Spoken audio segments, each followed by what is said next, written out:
Okay, I think we'll leave it there and we'll get started. So let me introduce today's agenda to everybody.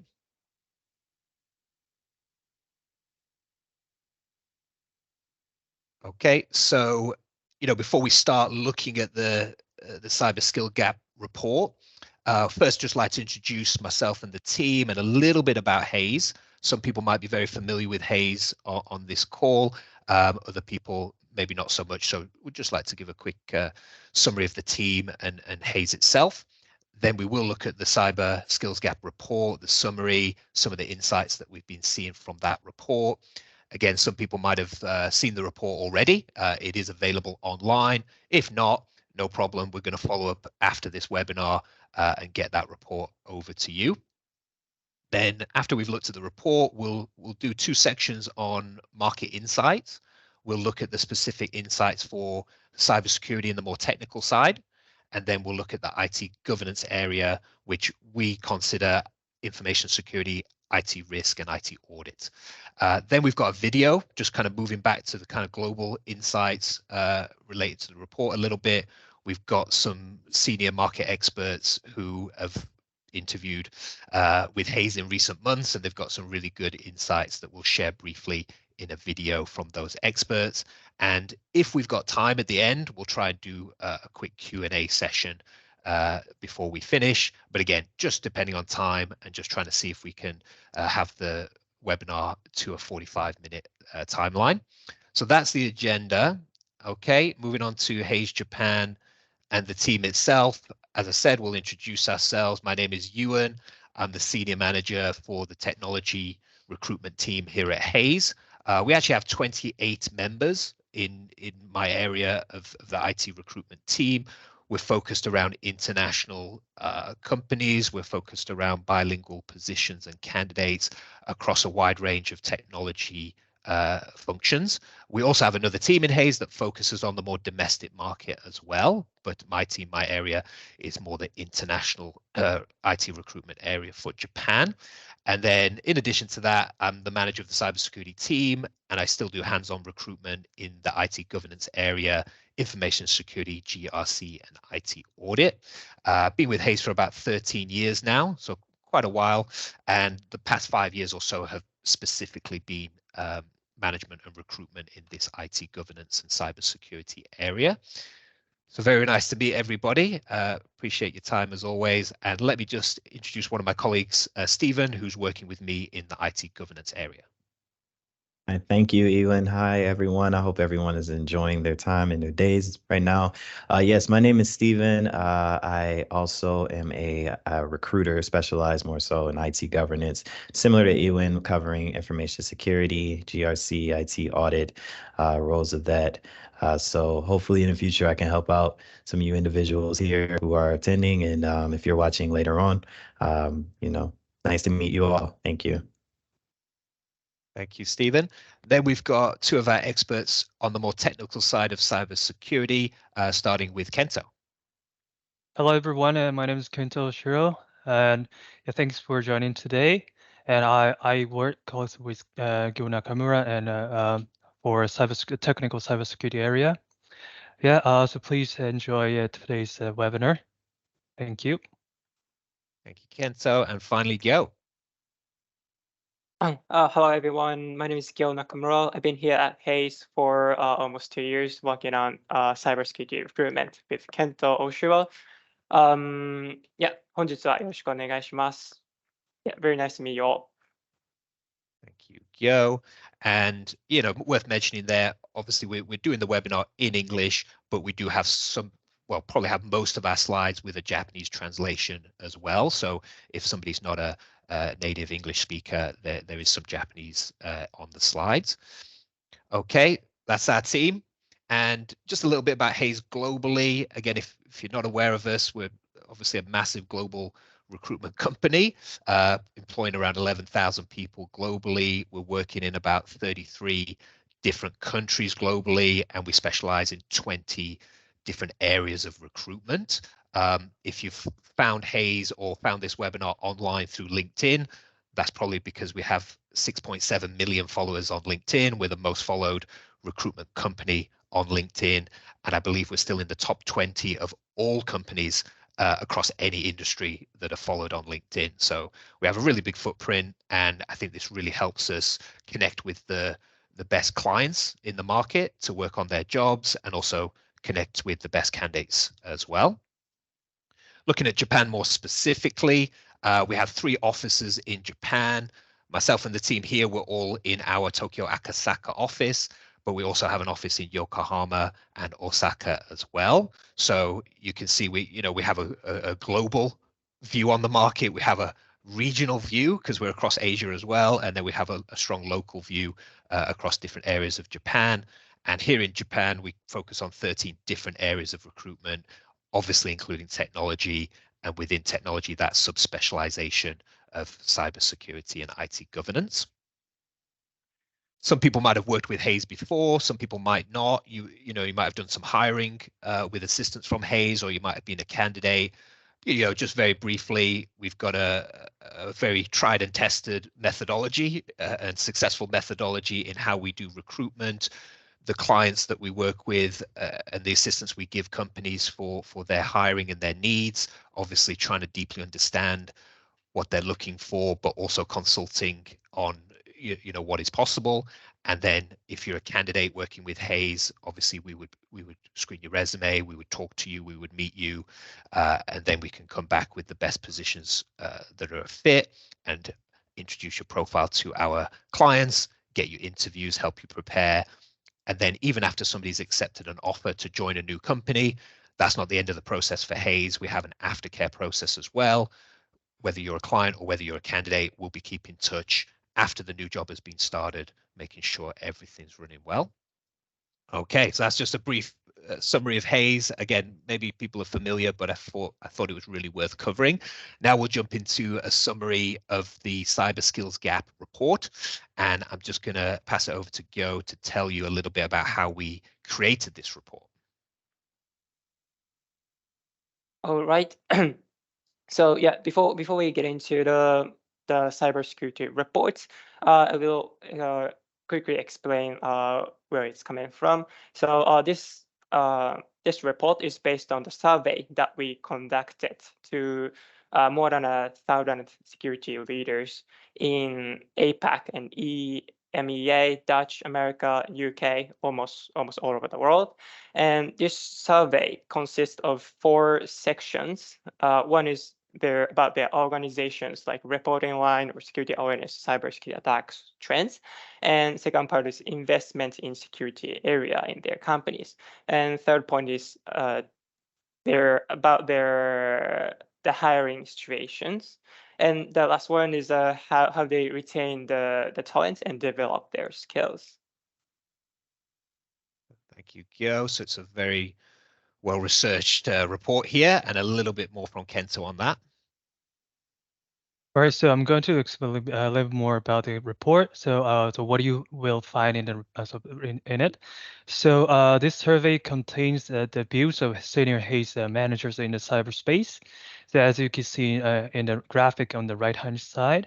So, and this survey includes insights from the global head of technology solutions at Hays, James Milligan, as well as cybersecurity leads in the business. And we have a video of interview series on YouTube, as Ewan said. So we will show you some clips later in this webinar. So please stay tuned. Thank you, Kento. Appreciate that. And you see the name there, James Milligan. Hays' technology global head of recruitment, also an expert in cyber, and Michael Beaupre as well. Is in this report. We'll see him later in some of those clips from the spotlight interviews. Both really knowledgeable people in this sector.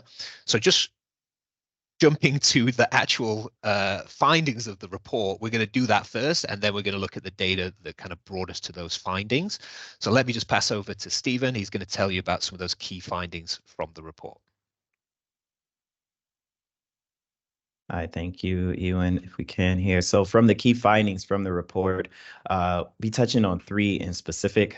First here, as you can see, the skills gap being a problem for employers. We searched and found that over 90% of cybersecurity leaders, they believe the skills gap is negatively impacting their strategy. Then moving into our number two here, which we have employers facing challenges in the recruiting for cybersecurity roles. About 66 of cybersecurity leaders do not rate their ability to attract talent highly. And finally, in our number three, we have here organizations, they're not really investing enough in security. We found that over 68 or about 68% of security leaders, they are concerned about their budgets going into 2023. So those are three themes that we found through the findings of the report. And again, as Eva mentioned earlier, for more detail on this and in the report in full, we'll be able to send out to you here shortly after the webinar if upon requested. Thank you. Thank you, Stephen. So yeah, those are some of the key findings. Now let's look at, what was the data analysis from the surveys, again, over 1,000 leaders surveys, what kind of brought us to those conclusions. So first, looking across different organizations that had been surveyed, what type of attacks have you been experiencing in the past year or so? I don't think there's any surprise there that phishing is number one by quite a long way. You've also got malware and viruses of 48%. I think we're talking about Formbook, Qbot, Emotet, those kind of malware products that are out there at the moment causing problems. 46% is other external attacks that companies have been suffering in the past year or so. Then moving down to ransomware, things like Catus, and then Cyclops ransomware as well, causing a lot of problems. Then you've also got the data loss or data theft issue as well, whether that's accidental or intentional. Issues arising from that data loss internally is what a lot of companies have been seeing as the attacks and problems they've been having in the last year or so. Moving on to another piece of data here. Do managers and companies feel like security awareness has actually improved and got greater since 2019? Yeah, luckily 77% of companies are really starting to become aware of that threat, which I think is the first step. But as we'll see later on, we've got to do something about it, right? And that might be where some people on this webinar are feeling frustration as a manager or as a candidate. We've got to do something about these threats. So when we consider recent global trends, recent global events, which I would probably categorize as the pandemic, also, war in Ukraine, global cost of living crisis, these things have been going on for a little while now. Has there been what kind of impact has there been on the organization's risk profile within that recent time? Has it been a major or a moderate impact? Well, yeah, definitely. Companies are saying there's been a major impact on risk profiles in the last year or two. So the need is obviously there for better cybersecurity and infosec and IT risk solutions within any business.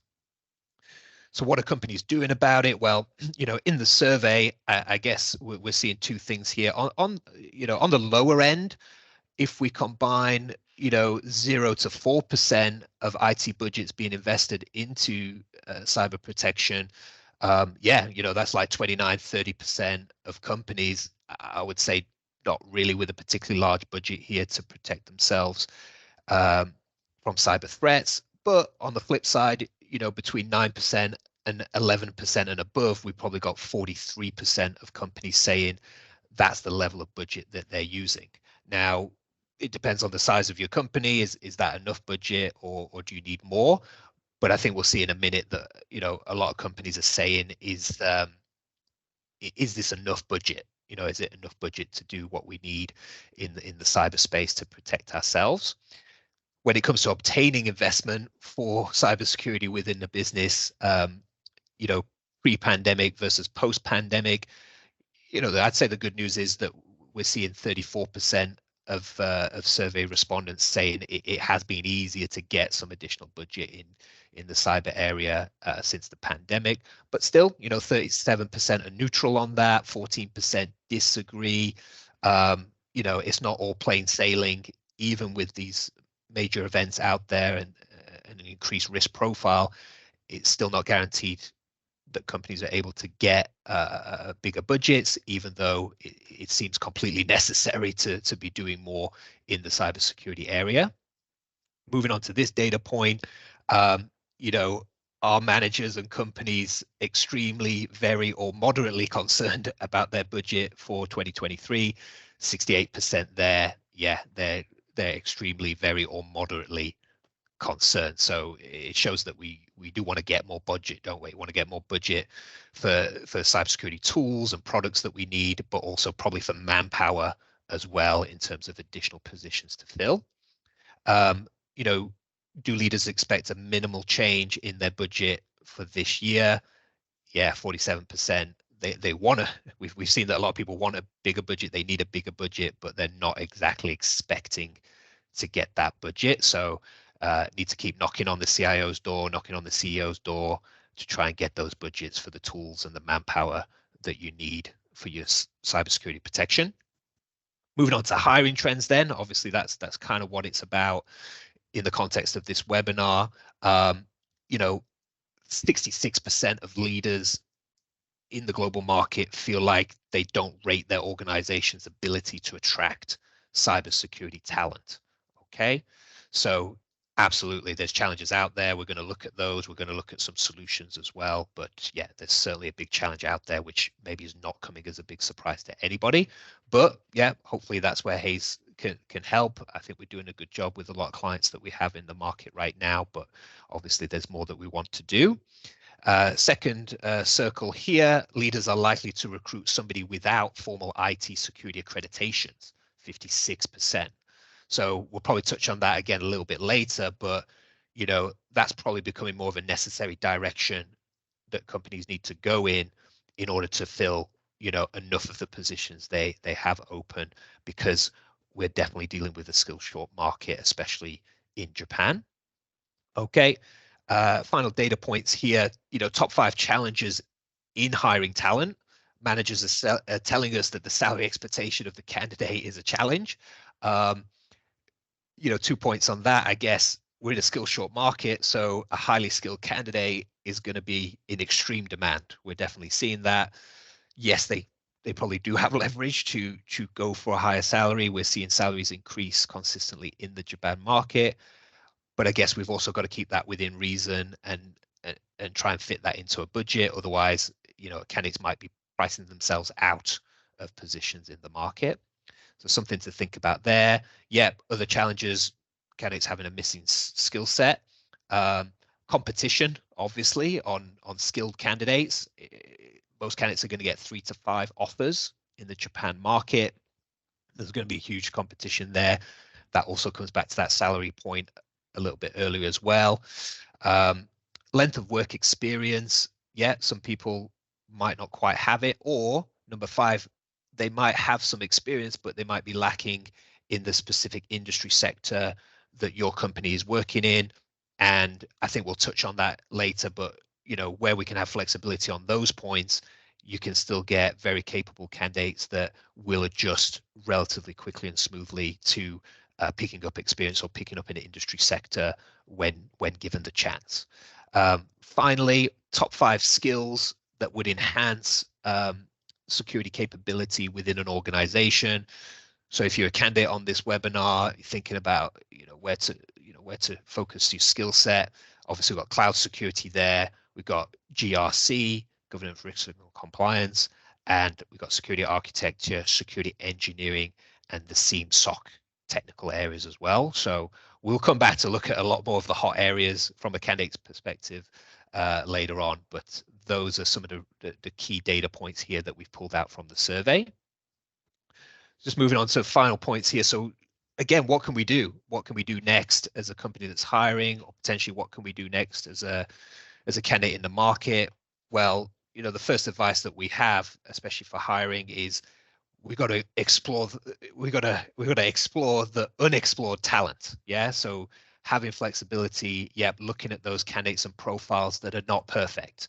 There's no perfect candidate out there, and if there's somebody close to perfect, again, they could get 3 to 5 job offers, maybe more in the market anyway. So having flexibility on a skill set that's not quite there, but has a few good points in there, and somebody who's really got a mindset that they're willing to learn and pick things up, that that could be the right person to go for.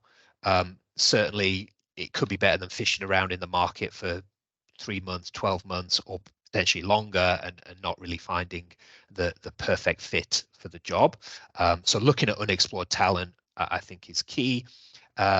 On top of that, and kind of related to it as well, is the upskilling as well. So you could hire somebody externally who's not quite the right skill set, but looks like they can pick things up, and then you can upskill them. Or is there somebody within the existing team or within the existing business that could be transitioned to cyber and kind of upskilled and trained up within that area? That could also help you, fill a position within your team, not just using external candidate, but using an internal candidate as well. Sometimes we do hear there's internal employees who maybe they're doing something else in IT, but they've got an interest to switch over to cyber.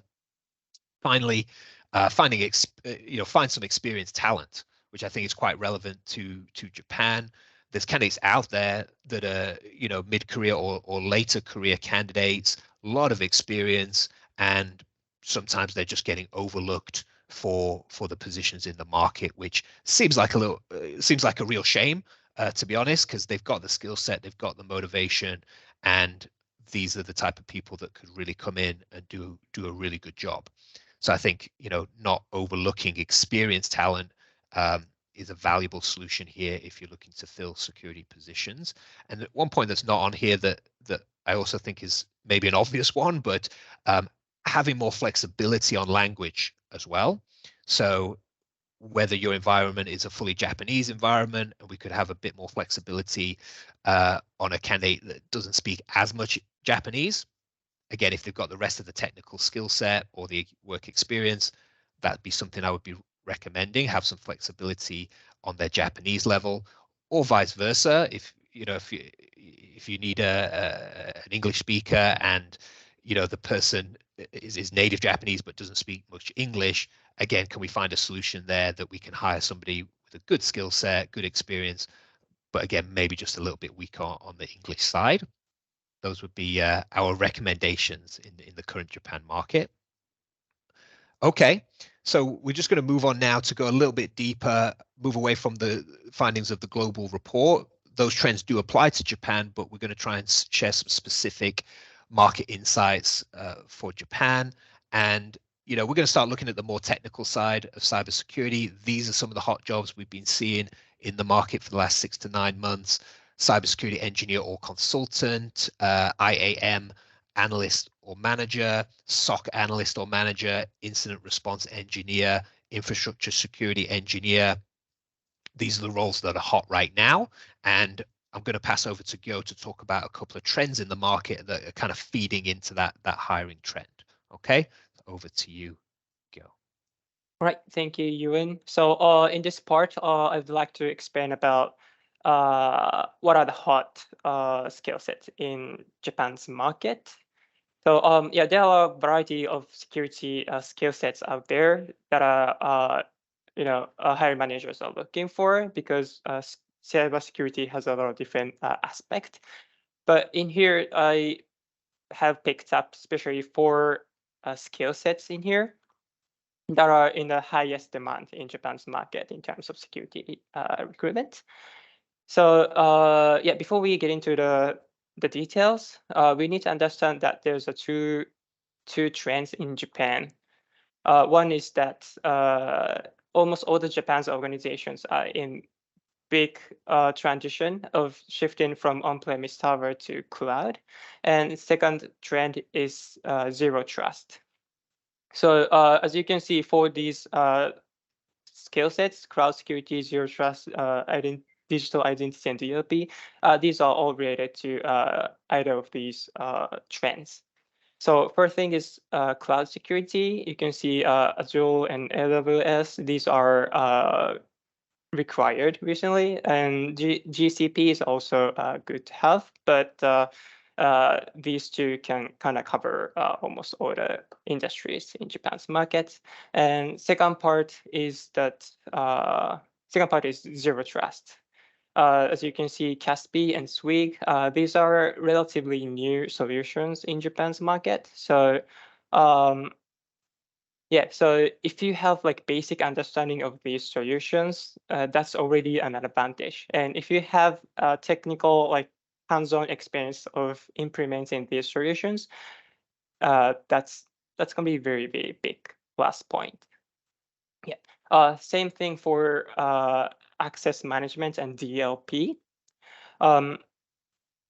Because these two are especially how do I say like almost all the companies are struggling to find these skill sets. So yeah, I think it's really good to prepare it from now if you are interested in opportunities in Japan. And again, if you have hands-on experience of these solutions, that's already a big advantage, and there are so many opportunities for you in Japan. And yeah, second slide, please. Yes, thank you. But technical skill set is not the only thing that hiring managers are looking for. But also you need soft skills as well, such as business skills and governance and self-learning, this type of stuff. So first thing is business skill. Cybersecurity is always connected to business, and also like cybersecurity engineers, a specialist in the company, they always need to negotiate with other stakeholders and other like higher managerial layers. So it's very crucial to have negotiation skills and good communication skills. So yeah, also language skills and cultural understanding is very critical. And the second part is governance.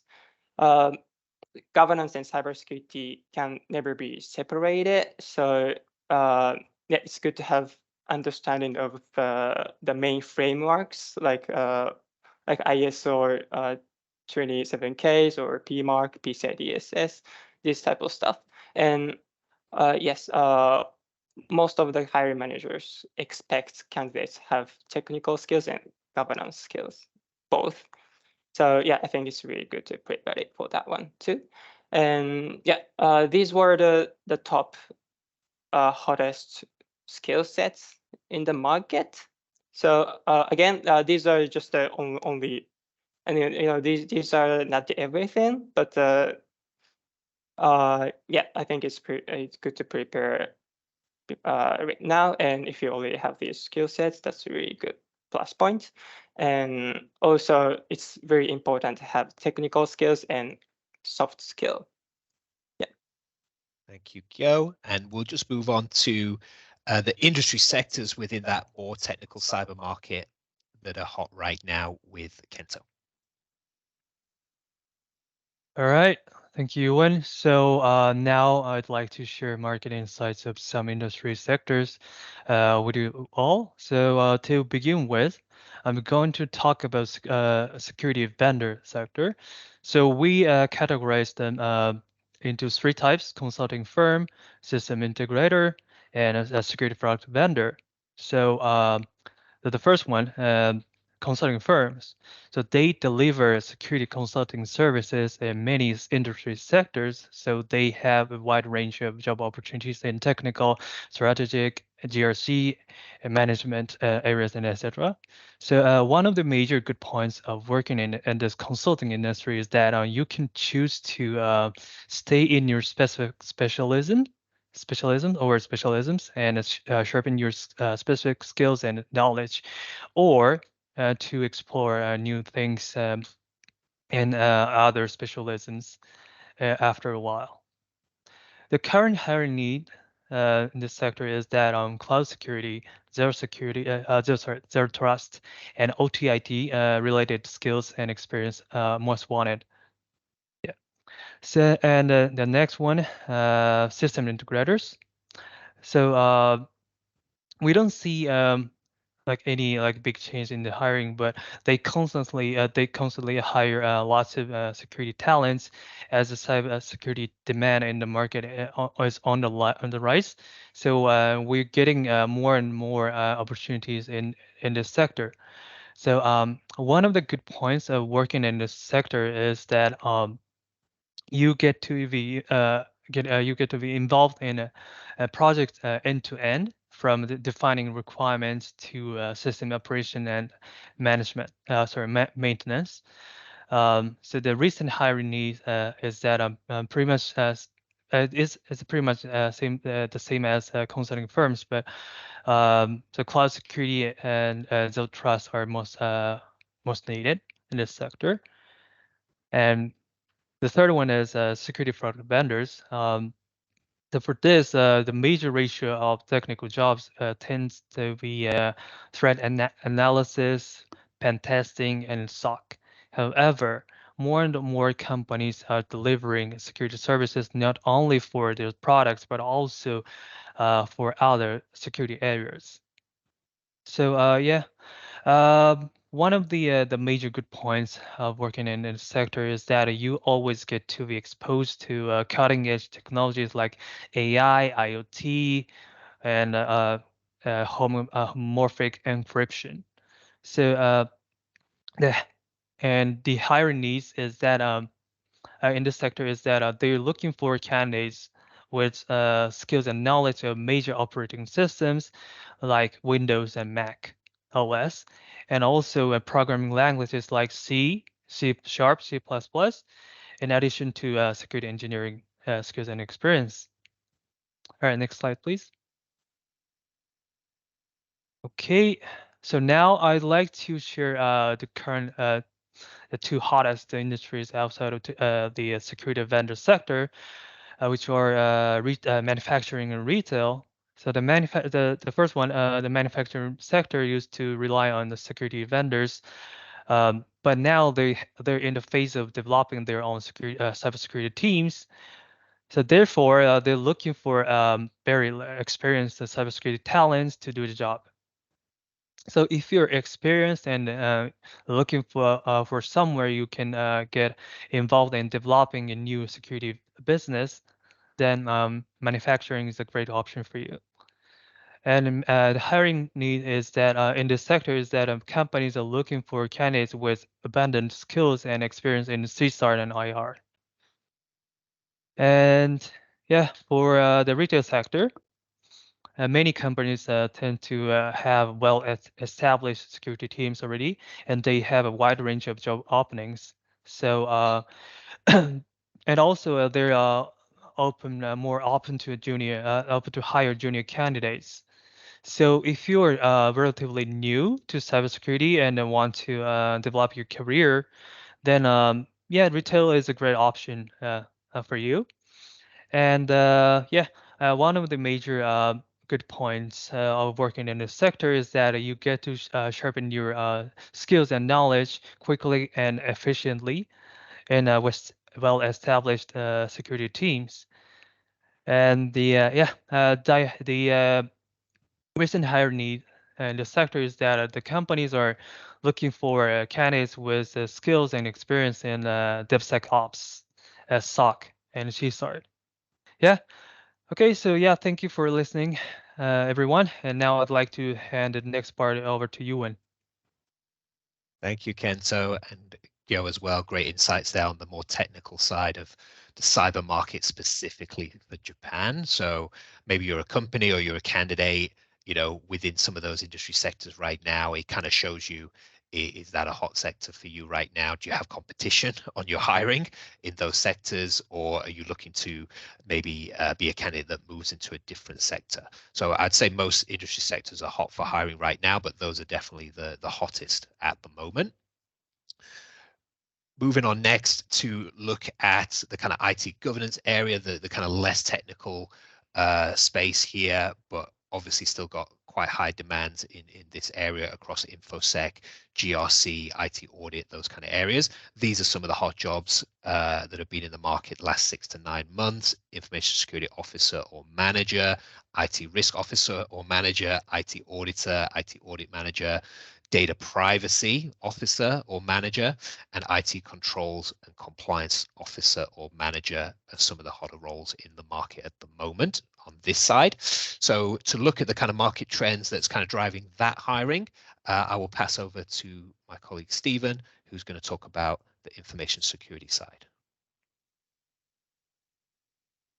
Thank you, Ewan. So yeah, I will just be touching a little bit on the market insights for the InfoSec side. As you can see here, I have listed 3 in total with increasing information security investments, as well as remote work security, and finally, user awareness and training. So I have listed here 3 for each, 4 for user awareness and training. However, I'll just be touching on one in specific through each. And starting with increased information and security investments, I want to talk a little bit about preventing data breaches. As we all know, cyber attacks, they can result in data breaches, leading to significant financial losses, damage to reputation, and legal repercussions. Cybersecurity investments can help prevent breaches and minimize that impact. And shifting over a little bit about the remote work, which, as we all know, has introduced a new cybersecurity challenge that organizations must address to confidently handle their digital assets.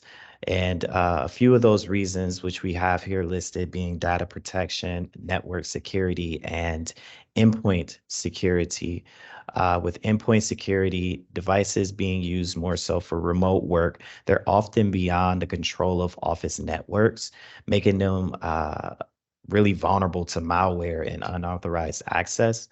So the strengthening endpoint security is becoming very essential to preventing those breaches. And finally, moving towards user awareness and training. To me personally, I feel they're absolutely critical, and we're seeing that it's absolutely critical here in the Japan market for this field. In fact, some are often considered the first line of defense against cyber threats. A few of those being under what's listed here as human factor, phishing prevention, password security, and continuous learning. Talking a little bit about continuous learning, the threat landscape evolving rapidly. So regular training will ensure that everyone is up to date with the latest cybersecurity threats and practices. So we're seeing clients right now really heighten a focus on their hiring within these fields. Now, these are only 3, but there are many others that are heightened reasons on what clients are looking for. So with this here, I will pass over to Ewan, who will go a little bit more in detail with the other 2 sectors. Thank you. Thank you, Stephen. Appreciate it. Yeah, we'll just cover those final 2 sections on GRC and IT audit. So if we look at what's been going on recently in the governance, risk, and compliance area, definitely seeing more companies developing their own automation tools or using a tool from the market, and some companies also getting more into AI tools as well. And this has been for the purpose of creating those compliance reports and monitoring compliance, again, using automation now more than a manual reporting. And again, we're kind of starting to move into AI tools for that as well. Second thing for GRC is around the data privacy space. Yeah, you know, a lot of legal requirements coming in here, but also companies trying to strengthen themselves internally on data privacy, adopting GDPR standards or APPI in Japan, and the privacy mark that you might have heard of as well for Japan. You know, those standards, some are required now, some are just good to have, and if a company has that, it makes their business look good. It gives them more trust with their customers. So yeah, companies really looking to put in more data privacy pieces within their business. Third point on this, obviously, IT risk management itself. This is kind of on top of what's been going on previously in IT risk and what people have been doing for a while now. But we're just seeing an increase in the number of assessments needed, the number of security controls that need putting in place to make sure companies can reach the global standard within their business for IT risk management. And again, sometimes that's not just an internal standard, but that's an external regulatory standard that they might also need to reach as well. So, that could be companies in the finance sector or within the life science or pharmaceutical sector. There are others as well, but I think we've definitely seen that the standards are rising. That's increasing the amount of work that's going on in IT risk management and those compliance pieces that are needed. And then finally, moving on here to what's been going on a little bit in IT audit. We've definitely seen a greater emphasis on auditing around the data protection practices that have been put in place. So we've just seen that on the previous slide. It's driven by GDPR, but now that's got to be audited. So IT auditors are doing what they've been doing before, but now there's extra things to audit there in terms of privacy policies, data storage and retention, and again, third-party assessments as well. So I'm sure companies have been doing those, but it's kind of another level at the moment. And maybe because technology is a solution for a lot of businesses, not every company can build that themselves internally. So we're probably seeing companies using more third-party vendors, and that also means that there needs to be more third-party assessments and audit work. Again, on top of what companies have been doing normally in the IT space, we've now got the cloud computing audit work that needs to be done, security controls in the cloud area, data integrity as well for that cloud system, and the compliance pieces around this cloud technology as well. Definitely keeping IT auditors busy and creating demand for that role. And finally, similar to the cloud stuff, the IT audit work around cyber threats. We've seen in the data, obviously it's going up massively. Technology and solutions are being put in place on the engineering side by the cybersecurity team, but then on top of that, there needs to be some audit work done to make sure things are working properly and doing what they should. So auditing cybersecurity measures, auditing the vulnerability management, and auditing of the incident response. These are all extra things that are going on in the market right now, creating that demand in the IT audit area as well. So that's a summary there, as you've heard from everybody about the Japan market specifically. I know we're getting close to time, but I do want to keep going. I hope people can stay with us a little bit longer. I think we'll probably end up not having time for a Q&A, but what I'd really like to show here is what going back to the global picture again. I know some people on this webinar are not just based in Japan, you're all over the world. There has been a series of YouTube interviews that have been conducted by those senior managers in Hays globally, people like Michael Beaupre. He's done some excellent interviews with some really senior people in the cyber market. And if you haven't seen these videos already, we'll get the links out to you afterwards. As you can see, 20-30 minute videos. We've just trimmed down a couple of really interesting comments into a much shorter video. It's just going to be like about 5 minutes, and then we could just get a global view from these global experts. We've got Dipanya Chandra from Lab 49 talking a little bit about the international cyber market view. We've got Ronald Bashur from Mandiant talking about threat actor activity. And then we've got Neve Muldoon as well talking about cyber threats in recent years. So hopefully the technology is going to work here, and hopefully I can click on this and get the video running. So just hold on 1 second, guys. you've been in so many different countries. Maybe that would be the final question. So, do you see big difference in the challenges and opportunities across the countries? How do you view the international environment of cyber where we're fighting against a common enemy? I think when it comes to cybersecurity, security is something which has to be seen as a global issue, or global thing, rather than a region specific. Yes, every region has their own problem to solve, no doubt about it. But that may just be the regulatory issues or the type of industries each country has. Some country has some industries which is their prime industry versus the other countries, right? So yeah, it may be a bit of that, but overall, if I look at cybersecurity, it's a common problem. It's something that has to be seen as a global thing rather than a very regional thing. So that's my point of view. Now that's beautiful. So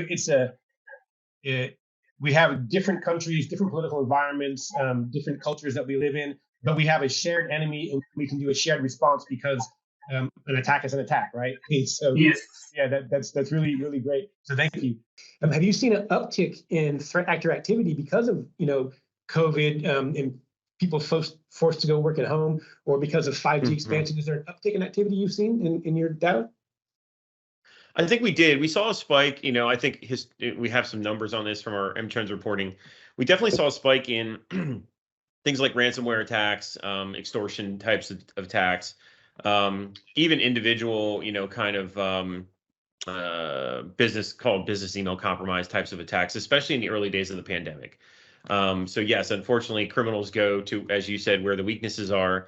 As everybody rapidly shifted to remote operations, to remote access, bad guys found ways to get in, right? Because that infrastructure was really rapidly stood up in many cases. Actually, a huge success story when you think about it, right? The capacity we were able to bring online and the speed at which we did it globally is pretty amazing. But of course, it came with some security risks, and bad guys took advantage of that, especially 2020, 2021 timeframe. I think what we're seeing now is actually, I wouldn't say a slowdown, but it's a little bit of the curve is kind of leveling off a bit.